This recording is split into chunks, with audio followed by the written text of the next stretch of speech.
Two deaths in 2 states. Police now say they may be connected. A wealthy Silicon Valley executive died of a drug overdose while he was with a prostitute. That woman is charged in his death.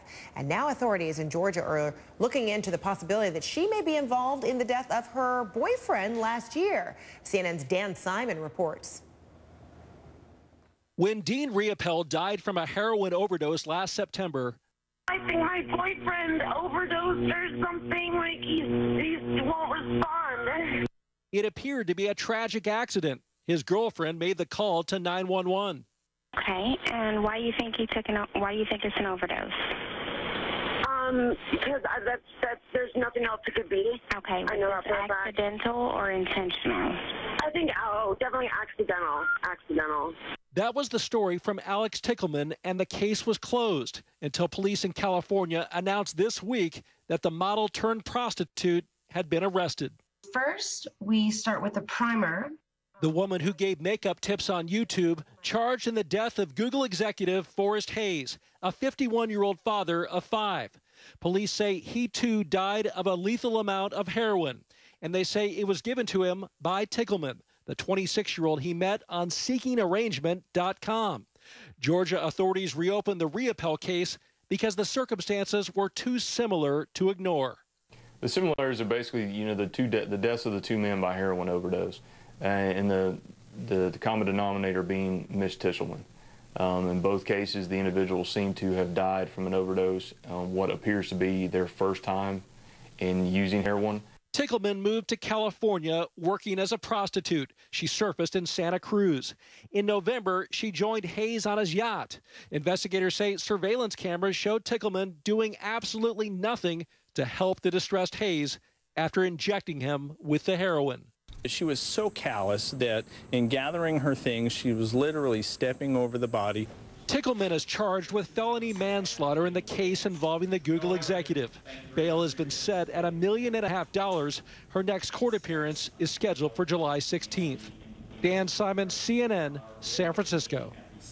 All right, let's bring in our legal guys. Avery Friedman, a civil rights attorney and law professor in Cleveland. Good to see you. And Richard Herman, a New York criminal defense attorney and law professor, joining us from Las Vegas. Good to see you as well. Hi, Fred. Okay, what a complicated case. So Avery, you first. Surveillance videotape. How key is this in the California case? Well, you have a videotape, Frederica, which shows the injection of the heroin, and of course, as law enforcement said, a callous disregard over the fact that here's this executive.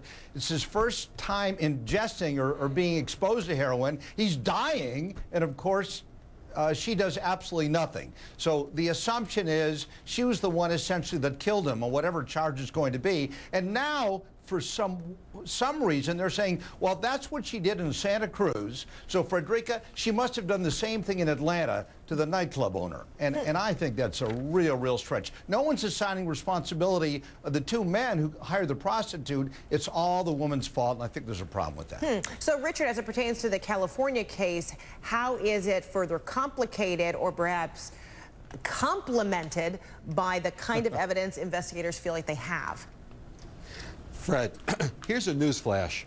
Heroin is illegal. Heroin kills. If you're going to take heroin, that's the risk you face. You're going to die. So this is an intelligent business executive. He knows full well if he's going to take heroin, there's a risk of death here. The problem with the case for Ms. Tichelman is that it's all on video. I mean, there she is injecting him with the heroin, and he goes into distress he grabs his heart, he goes down, and what does she do?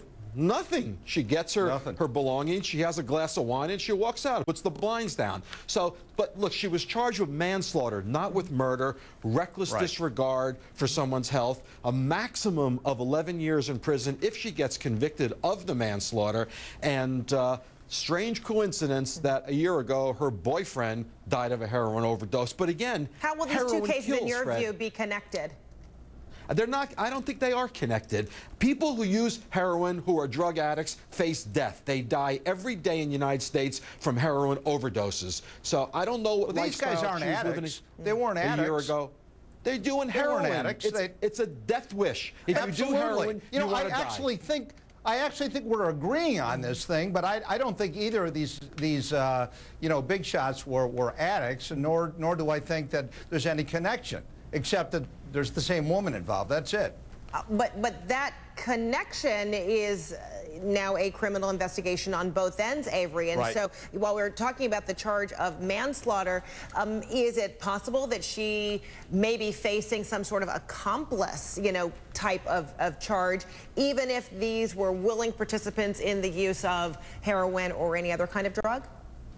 Well, clearly in the Santa Cruz case, I mean, they've got her engaged in an unlawful activity, a likely crime, so there's a problem. I mean, what the evidence is in the Atlanta area case, I think remains to be seen, other than it sounds an awful like what happened out in Santa Cruz. That's it. Here's the problem with the Georgia case, Fred. Yeah. The two of them had been dating. It wasn't like it was a prostitute relationship. They were dating, and they got in a fight 2 weeks earlier where police were called. Now, 2 weeks later in Georgia, he has an overdose, and she calls this one in, but, you know, there's a coincidence there.